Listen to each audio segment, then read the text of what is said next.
Hello and welcome back to Shine the Fine Arts.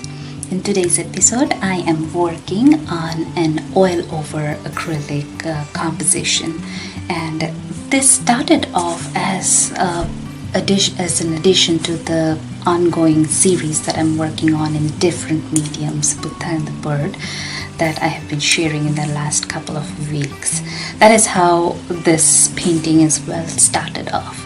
But slowly, as the painting went on, the composition evolved, and the face kind of changed it into mother's face. And I have talked in detail about this concept that kept evolving in the video as we proceed on. And so without much ado, I will let you move on to the actual video demonstration. And like I said, I've worked on oil over acrylic in this particular painting, and I've also shared why I have done that for this painting. And all my social media links are in the video description, as well as materials that I've used. And let me know in your comments what you feel about this painting and paintings in general.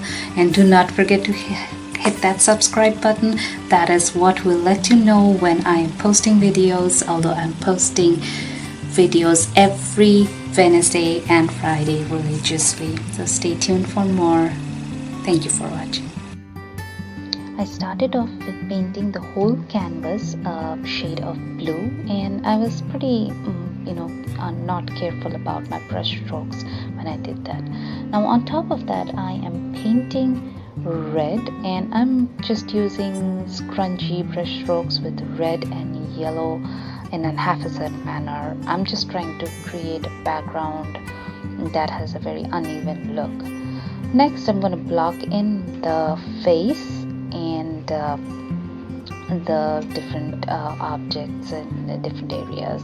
I'm still continuing to build the background little by little by using horizontal and vertical strokes, kind of like a 90-degree angle in different colors of red, white, yellow. And one of the reasons I'm using white is that red, being a very opaque, rather a very transparent color, it does not show up very well on top of blue as it is. So putting some white first or some yellow first and then putting red on top of it makes the red a little bright shade like I want it to be. I'm also turning the canvas upside down to help me paint the different areas of the canvas. And like you can see, it's a very nice way to create a background with some texture. And even if you want to create just an abstract background kind of painting, this is a very nice way. And then on top of that, you can paint some abstract shapes, and that would create a very nice abstract painting. But as you all know, I'm not much into abstract. I generally paint in realism, so I'll stick to that for now, or at least for this painting. Maybe some other time I will look for some abstract. Still repeating my horizontal and diagonal strokes, not trying to cover everything. Now I come back with a combination of yellow and white to block in the shape in the face. And I'm also using a mop brush every now and then to kind of blend out all the brush strokes that I'm creating in the process. I'm using a flat brush in this case, and so it is creating more brush strokes than I would necessarily like. So the mop brush is very handy to remove all the brush strokes that I'm not looking for. Although in the face also, I'm not going for a very smooth, very realistic kind of look. It's kind of will have an antique-y statue kind of face look. So some of the brush strokes can remain. However, I'll get rid of most of them and let only a few show through. Excuse me. Next, I block in on the body of the bird, and again I'm using a combination of yellow and white to first block in the basics of the body of the bird and the nest and the branches and the egg, and later I'll come back with different other colors to block in and put in the details. On the back of the bird, I'm using a darker brown shade. Now I'm plugging in on top of the branches with the yellow and brown mixture, and so also with the nest. And now I am coming back the insides of the nest, leaving out just the eggs, which I painted in white. Now coming back to the face, I am putting in different colors of the background. Somewhere I'm letting the blue show through, somewhere I am adding in red on top of the blue to help it kind of get incorporated with the red of the surroundings that I've created already. Different parts of the shadows are a combination of blue, red, violet, and I'm darkening and lightening at parts, and I'll build a lot of contrast in order to get a very stark difference between the lights and darks, because values are what I love playing with, and values are what's going to create the look that I'm going for in the face. This particular painting also started off as one of the paintings in my Buddha and the bird series, but later as I kept painting on the face, it looked kind of like a face of a woman, and especially the bird with the eggs kind of made me think that it is more like a mother protecting child, and with that a woman's face would probably make even more sense than the Buddha face. Not that the Buddha doesn't make sense, it does, but it just seemed like making the face, a woman's face, probably will add more value to this painting. And saying that, I'm kind of like putting in thoughts in the viewer's eyes to think how I have thought, which is not definitely my idea here. Obviously any painting is open to viewers' interpretation to some extent, and that is how it should be, and so you can make your own interpretations, but I'm just telling you how the painting happened. Now I'm coming back to the body of the bird. In this particular painting, I have painted quite a bit of details in the bird, but definitely not the ultimate realistic look that I would go for in most of my other paintings and drawings. In those cases, I would go for feather details a lot more, and paint in details a lot more, go over in several more layers than I have here. Here I'm more concentrated on the difference of values and focused on it more.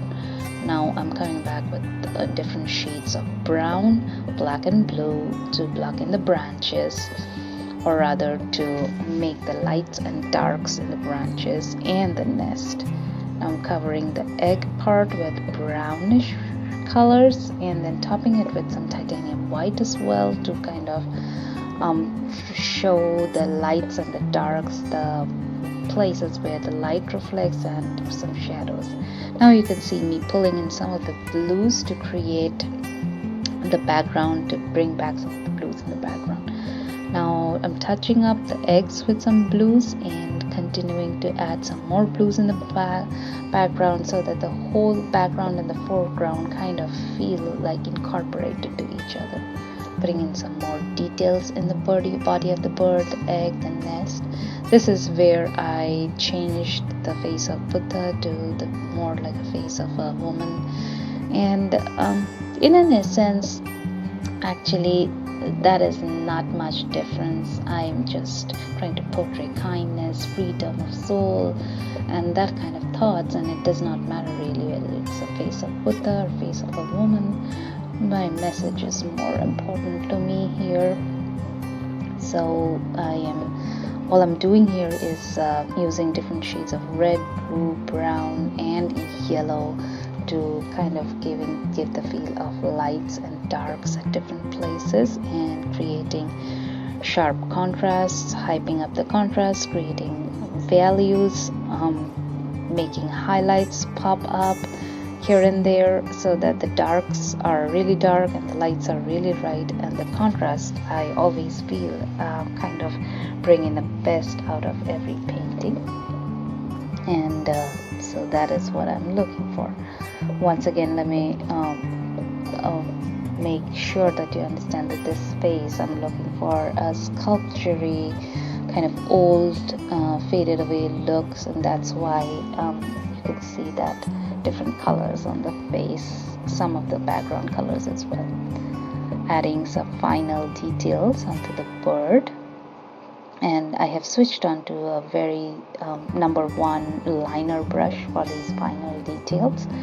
I am first putting in some details with the dark, and then I'm coming back with titanium white to pop in some highlights, and I'm also pulling in some yellows and browns to kind of counteract with the titanium white, which is kind of too bright to use too much. So sometimes I'm fading that out with the yellows so that the ultimate highlights show up much better. Pulling in some more shadows from underneath the wing, around the feet, and these shadows will help in bring out some more of the details. And in this particular painting, I forgot to mention that I initially started off with acrylics when I was doing the background so that it would dry faster. Once the background was done, everything else I have done in oils. So at this point, I'm definitely working with oils because it's almost at the last stage of the painting. But the background was done all in acrylics, and then coming to the subjects, I switched on to oils. What oil over acrylic does for me is it helps save some time for toning purposes, for background purposes, and because the drying time of acrylics is much faster than oils. And then when I switch to oils, I get a little more time to blend in and get the details that I want. And of course, I enjoy painting in both the mediums, and you will often see me working in one of them, like working only in the acrylics and working only in oils all the time as well. But some particular paintings, like in this case for the background purposes, I definitely wanted to stick to acrylics, whereas for the foreground purposes I wanted to do with oils. So it's kind of like it's a case by case basis depending on the type of painting, what I'm trying to achieve, what final results I'm trying to achieve. I decide whether I want to go with oils or acrylics just as one medium, or whether I want to pull in both at different levels. And I would also like to mention that if you're working with oil over acrylic, you can work on oils over acrylic but never acrylic over oils. Acrylic being water based, it would not bind on the surface if you put on oil first. So you can see that I am still adding a little bit more details, and there you have the final painting. I hope you enjoyed the process. Let me know in your likes and comments, and do not forget to subscribe. See you again next week.